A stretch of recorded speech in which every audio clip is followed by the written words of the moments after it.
உன்னுடைய கவலைகளை தூரத்திலேயே வைத்துக்கொள், அருகில் நீ வைத்துக் கொள்ளாதே. எப்பேற்பட்ட கவலையிலிருந்தும் உன்னால் நிச்சயம் இன்று வர முடியும். இன்பத்தை மட்டும் உன் அருகில் வைத்துக்கொண்டு உன் துன்பத்தை தூரமாகவே வைத்து பார்க்க பழகிக்கொள். உன்னுடைய மனதில் இதுவரை மற்றவரின் ஆதிக்கம் அதிகமாகவே இருந்தது அல்லவா?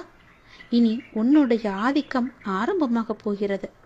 உன்னுடைய வாழ்க்கை மேலே கொண்டு வர ஒரு சிறு துரும்பாக ஏதோ ஒரு வகையில் கிடைக்கும் உதவியோ, துணையோ, பணமோ, ஆறுதலோ, நம்பிக்கை வார்த்தைகளோ உன்னை அது நிச்சயம் மேலே கொண்டு வரப்போகிறது. இதில் நான் சொன்ன ஏதாவது ஒரு உதவி உனக்கு நிச்சயம் கிடைக்கும். அது எப்படி வேண்டுமானாலும் இருக்கலாம். தனி ஒருவனாக இருந்தாலும் தன்னம்பிக்கை கொண்டு நீ ஜெயித்து வரப்போகிறாய். இது நிச்சயம் சாத்தியமாகும். இனிதான் உன்னுடைய வாழ்க்கை மேலோங்க போகிறது. உன் வாழ்க்கை முடிந்து விட்டது என்று யார் சொன்னாலும் அதை காதில் வாங்கிக் கொள்ளாதே. தட்டிவிட்டு கொண்டு போய்கொண்டே இரு. உனக்கு அங்கு வெற்றி இலக்கு காத்து கொண்டிருக்கிறது. நல்ல வாழ்க்கை நிறைந்திருக்கிறது. அதை வேண்டாம் என்று சொல்லிவிட்டு இவர்களிடம் வந்து சேர்ந்து கொள்ளாதே. உன் அப்பா சொல்வது உன்னுடைய நன்மைக்காக. யார் பயமுறுத்தினாலும் அதை கண்டு கொள்ளாதே. உன்னுடைய ஆதிக்கம் தலை தூங்கப் போகிறது. யாராவது வந்து ஒரு சிறு துரும்பாக உனக்கு உதவி செய்வார்கள். அது எப்பேற்பட்ட உதவியாக இருந்தாலும் அந்த உதவியை நீ ஏற்றுக்கொள். அவர்களை நீ உதாசீனம் செய்து விடாதே. எல்லாம் சரியாக போய்கொண்டிருக்கிறது. வெற்றி பெறுவதற்கான வாய்ப்புகள் நிறையவே வந்து கொண்டிருக்கிறது. அதற்கான முழுமையான காலகட்டத்தில் தான் இப்போது நீ இருந்து கொண்டிருக்கின்றாய். இந்த காலகட்டம் உனக்கானது. உன் வாழ்க்கை மேலோங்க போகிறது. அதற்கான ஏற்பாடுகளை எல்லாம் நான் செய்து விட்டேன். உன்னுடைய வாழ்க்கையில் அதை நான் கொண்டு வரப்போகிறேன். எப்போதும் நீ தயாராகவே இரு. அது எந்த நொடி வேண்டுமானாலும் உன் வாழ்க்கையில் வந்து விடலாம். அப்பா சொல்வது உண்மையாகவே நடக்கும். உன்னுடைய வாழ்க்கையில் உன் நேர்மறை எண்ணமும் உன் மீது அன்பு வைத்தவர்களும் உனக்காக செய்கின்ற பிரார்த்தனைகள் நிறையவே இருக்கின்றன. முழுமையான அன்பு வைத்தவர்கள் தான் அவர்கள். உன் கூடவே இருப்பவர்கள் தான் அவர்கள். அவர்கள் உன்னை பற்றியே நினைத்து கொண்டிருக்கின்றார்கள். அவர்கள் உனக்காக நிறையவே பிரார்த்தனை செய்து கொண்டிருக்கிறார்கள். அவர்கள் எல்லாம் சேர்ந்து உன்னை வெற்றியை நோக்கி அழைத்து செல்ல போகிறார்கள். மகிழ்ச்சியாக இரு. நமக்காக யாருமே இல்லை என்று கவலைப்பட்டு கொண்டிருந்தாய் அல்லவா?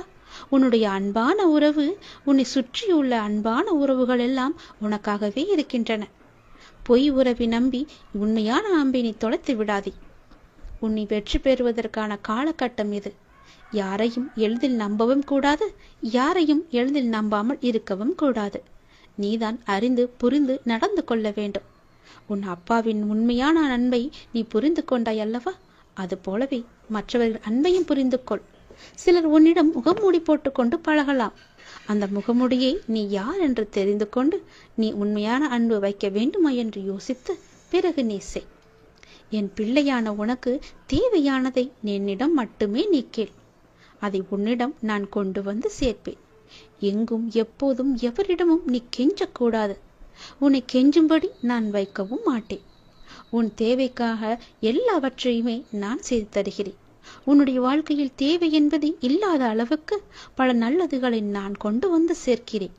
நீ என்னுடைய குழந்தையாகிவிட்டாய். என்னை நீ முழுமையாக நம்பிவிட்டாய். அப்படி இருக்கும்போது நான் கைவிட்டு விடுவேனா என்ன? நீ என்னுடைய செல்லமான அன்பான உயிரான குழந்தை அல்லவா? நீ எதிர்பார்த்த விஷயம் உன் மனதில் அவ்வப்போது ஏதோ ஒரு நறுடலை ஏற்படுத்தி கொண்டே இருக்கிறது. நாம் எதிர்பார்த்து கொண்டிருக்கும் விஷயம் எனக்கு நல்லபடியாக நடக்குமா, நடக்காதா, யாராவது வந்து அதை இடைஞ்சல் பண்ணுவார்களா என்று உனக்குள்ளே ஒரு பெரிய குழப்பம் நடந்து கொண்டே இருக்கிறது. அந்த குழப்பத்தை எல்லாம் தீர்ப்பதற்காகத்தான் நான் வந்திருக்கின்றேன். நிச்சயம் நடக்கும். உன் வாழ்க்கையில் நீ எதிர்பார்த்தது போலவே உன் வாழ்க்கை நல்லபடியாக அமையும். உனக்கு பேரின்பம் காத்து கொண்டிருக்கிறது என்று சொன்னேன் அல்லவா? அது இன்னும் 2 நாட்கள் தான். 2 நாட்களில் அந்த பேரின்பத்திற்கான முதல் அறிகுறி உன்னை வந்து சேரும். இதை நீ உடனே கேட்டு நான் சொல்வது போலவே செய். எதை பற்றியும் நீ சிந்திக்காதே. ஏனென்றால் நீ என்னை உன்னுடைய அண்ணனாகவோ தந்தையாகவோ தோழனாகவோ பல உறவுகளாகவோ ஒரு நல்ல குருவாக நினைத்து கொண்டிருக்கின்றாய் அல்லவா? முன் ஜென்மத்தில் நீ என் மீது கொண்டிருந்த பாசமும் பக்தியும் தான் உன்னை இப்போதும் என்னுடைய உறவாய் நினைக்க வைக்கின்றது. நம்முடைய பந்தம் இன்றோ நேற்றோ வந்ததல்ல, அது காலம் காலமாக வந்தது. அது உனக்கு தெரியாது. இது எனக்கு மட்டுமே தெரிந்த உண்மையான ஒரு ரகசியம். அதை இப்போது நான் சொல்கிறேன். நீ எப்போது என்னை பார்க்க வந்தாய்? இந்த ஜென்மத்தில் என்று நினைக்கிறாயா? கிடையாது. நம்முடைய பந்தமானது ஜென்மம் ஜென்மமாக பல 100 வருடங்களாக உனக்கும் எனக்கும் இன்பம் துன்பம் என எல்லாவற்றிலுமே பங்கு இருக்கின்றது. ஏனென்றால் நீயும் நானும் ஒன்று. நம்முடைய பந்தமானது இன்றோ நேற்றோ உருவானது அல்ல. அது எனக்கு தெரிந்த ரகசியம். இது உனக்கு அறியாது. நீ எப்போது புதிதாக பூத்த மலராக இருக்கின்றாய். நானோ பழைய மலர். அதனால்தான் எல்லாமே எனக்கு தெரிகிறது. நீ என்னை எப்படி பார்த்தாலும் அப்படியே நான் உனக்கு தெரிவேன். என் மீது கொண்டிருந்த பாசமும் பக்தியும் உன்னை எப்போதும் என்னுடன் இணைத்து வைத்துக் கொண்டே இருக்கும். நீ எந்த உறவாக என நினைத்தாலும் அந்த உறவாக நான் உனக்கு தேவையானவற்றை எல்லாமே நிச்சயம் செய்து தருவேன். ஆனால் அதே நேரம் அந்த உறவுக்குள்ள கண்டிப்பும் நான் நிச்சயம் செய்வேன். நீ ஒரு தவறு செய்தால் அது நிச்சயம் நான் எதிர்த்து கேட்பேன், உன்னை தண்டிப்பேன். அது எல்லாம் உன்னுடைய நன்மைக்காக மட்டுமே. எனக்கு உன் மீது நிறையவே உரிமை இருக்கிறது. அண்ணனாகவோ அப்பாவாகவோ உன்னை நல்ல வழிபடுத்துவேன். உனக்கு நெருப்பு வளையமாக நான் பாதுகாத்து கொண்டிருப்பேன் உன்னை சுற்றி. சில நேரம் அந்த நெருப்பின் வெம்மை உன்னை சுடும், ஆனால் உன்னை தாக்காது. சுடுகிறதே என்று அன்று தாண்டி வெளியில் நீ போகிவிடாதே. நெருப்பினால் உள்ளே வர முடியாத பல எதிர்மறைகள் எல்லாம் நீ வெளியே சென்றால் உன்னை நிச்சயம் தாக்கிவிடும். என்னுடைய பாதுகாப்பு வளையத்திற்குள்ளேயே நீ எப்போதும் இருக்க வேண்டும். சில துன்பங்கள் உன்னை பிடிக்கலாம் என்று பார்த்து கொண்டிருக்கிறது. அதனால் என் பாதுகாப்பு வளையத்தை விட்டு எங்கும் நீ வெளியே போகிவிடாதே. பொறுத்திரு. உனக்கான நல்ல காலம்தான் இது. நான் எல்லாவற்றையுமே சரி செய்கிறேன். உனக்கு துணையாக நான் இருக்கின்றேன். எப்போதுமே எங்குமே நான் இருப்பேன். யாருமின்றி தனியாய் நிற்கதியாய் நிற்கிறேன் என்று கலங்கிக் கொண்டிருக்கின்றாய் அல்லவா? அந்த கலக்கமெல்லாம் இனி உனக்கு வேண்டாம். உனக்கு பூர்வ ஜென்ம புண்ணியம் நிறையவே இருக்கிறது. நிறைய பாக்கியங்கள் இருக்கிறது. அதனால்தான் நான் உன்னை என் பிள்ளையாக தேர்ந்தெடுத்திருக்கிறேன் இந்த ஜென்மத்தில். நீயோ என்னை ஒரு நல்ல குருவாக, கடவுளாக, அண்ணனாக, ஒரு சாமியாக எப்படி வேண்டுமானாலும் என்னை ஏற்று அதன் வழியே நீ நடத்தி கொண்டிருக்கின்றாய் அல்லவா? அதனால் உனக்கு எந்த தீங்கும் ஏற்படாது. தனியாக நிற்கவில்லை, உனக்கு துணையாக நான் இருக்கின்றேன். நான் உனக்கு எப்போதுமே துணை இருந்து கொண்டே இருப்பேன். என்னுடைய துணையானது உன்னுடைய வாழ்க்கை முழுவதுமே இருக்கும். பயப்படாதே, எல்லாம் நல்லதாகவே நடக்கும். உனக்கு தேவையானதை நானே செய்து தருகிறேன். நீ எங்கு எப்போது போனாலும் நான் உன் கூடவே வந்து கொண்டே இருப்பேன். உன்னுடைய வாழ்க்கை இனி களை கட்டப் போகிறது. உன்னுடைய வாழ்க்கையானது மேன்மை பெறப் போகிறது. எல்லாம் சரியாக சென்று கொண்டிருக்கிறது. வெற்றி பெறுவதற்கான வாய்ப்புகள் எல்லாம் உடைய நிறவில் உன் கையில் வந்து கிடைக்கும். அந்த வாய்ப்பை நீ தவற விட்டு விடாதே. உன் வெற்றியை நோக்கி நீ அழைத்து செல்ல நானே வருவேன். கைப்பிடித்து தூக்கிவிட நான் வருவேன். பயமின்றி மகிழ்ச்சியாக இரு. எல்லாவற்றையும் உன் அப்பா நான் பார்த்துக் கொள்கிறேன். எல்லாம் உனக்கு நல்லதே நடக்கும். நான் இருக்கிறேன். கலங்காதே எதற்கும். எனது கஜானா நிரம்பி இருக்கிறது, நிரம்பி வழிகிறது. வாருங்கள், வண்டி பாரங்களில் இச்செல்வத்தை எல்லாம் எடுத்துச் செல்லுங்கள். சத்தியவதியான தாயாரின் ஆசிர்வதிக்கப்பட்ட பிள்ளைகள் இச்செல்வத்தால் தன்னை நிரப்பிக் கொள்ள வேண்டும். எனது பகவானின் லீலை, எனது கடவுளின் இயற்கையான செயல்வன்மை இவை மிகவும் நூதனமாகவே. ஆகவே இந்நேரம் மீண்டும் வராது. உடனே வந்து எடுத்துச் செல்லுங்கள். உங்களுக்கு வேண்டியதை நீங்கள் எடுத்துச் செல்லுங்கள். எல்லோருக்கும் இந்த வாய்ப்பு ஒரு முறைதான் கிடைக்கும். இப்பொழுது உனக்கு இந்த வாய்ப்பு கிடைத்திருக்கிறது.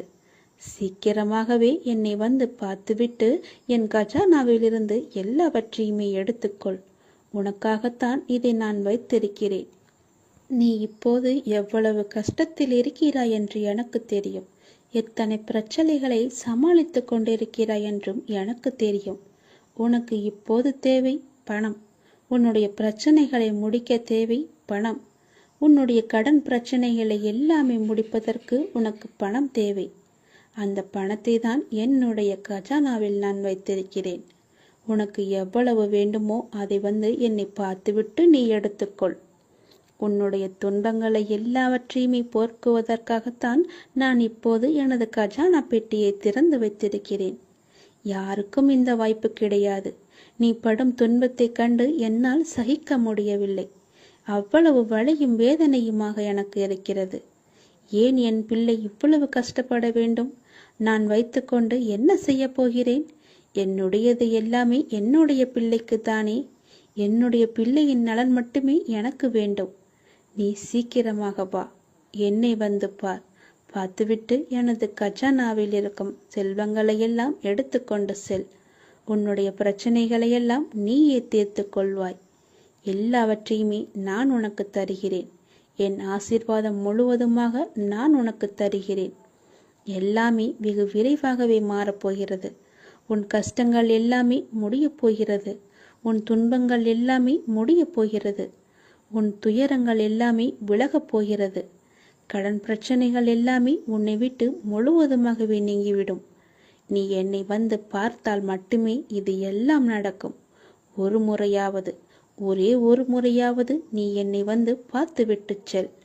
பிறகு உனக்குள் வரும் மாற்றத்தை நீயே உணர்வாய். உன் வாழ்வு எப்படி ஜொலிக்கப் போகிறது என்று பார். எது என் கோபுரத்தின் மீது சத்தியம். நீ நன்றாக இருப்பாய். வந்து உனக்கு வேண்டியதை எடுத்துக்கொண்டு போ. சோகம் என்னும் பறவை உங்கள் தலைக்கு மேல் பறப்பதை தடுக்க முடியாது. ஆனால் தலைக்கு மேல் கூடு கட்டுவதை தவிர்க்கலாம் தானே?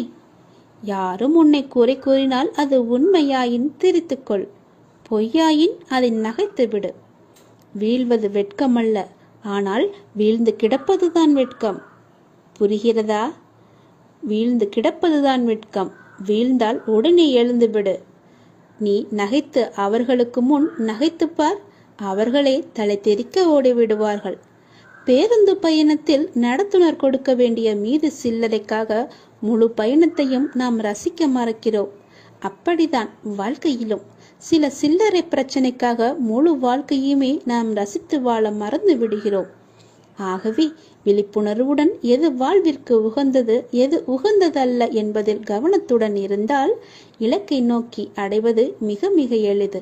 அனைத்திலும் பேதம் பாராது சமநிலைத்தன்மையை கொண்டிடுங்கள். மனம் அழகாக இருந்தால் காணும் காட்சிகளும் அழகாகவே இருக்கும்.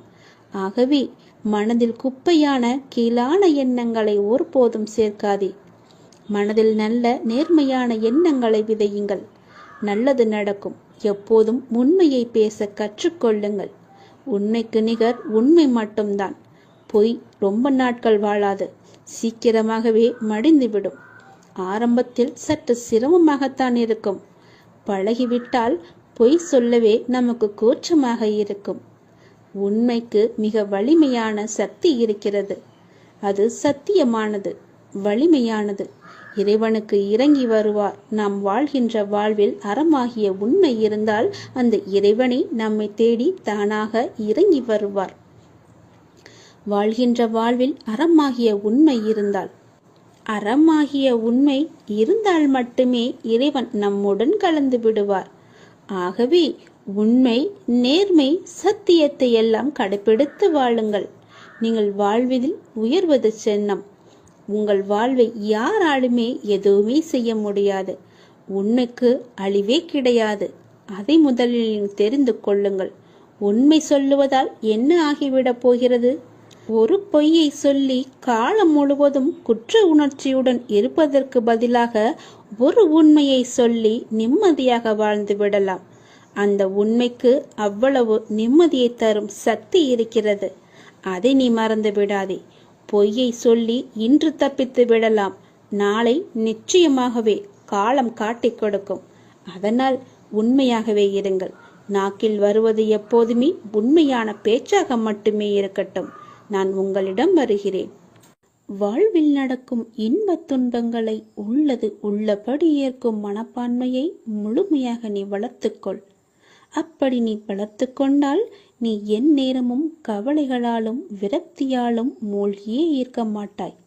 அப்படி கவலைகளாலும் விரக்தியாலும் மூழ்கியே இருப்பதால் உன்னுடைய கவலைகள், அதாவது கடமைகளிலிருந்து கவனம் சிதறுகின்றது. கவலையையே நீ கண் கொண்டு பார்த்து கொண்டிருக்கிறாய். உன்னுடைய கடமையை நீ தவற விட்டு விடுகிறாய். உனக்கானது உன்னுடைய கடமை, அது நீ நிறைவேற்றியே ஆக வேண்டும். எப்பொழுதும் வீழ்ந்து கொண்டே இருக்கிறோமே என்று அருவிகளோ, காலையில் பூத்து மாலையில் வாடி விடுவோமோ என்று மலர்களோ வருந்துவதில்லை. வீழ்ந்த அருவியே அகண்ட ஆறாக நாம் வாழ்வதற்கு தேவையான வற்றாத ஜீவ நதியாக ஓடுகிறது. ஒரு நாள் மட்டுமே பூத்தாலும் அப்பூக்கள்தான் இறைவனை சென்று சேருகிறது.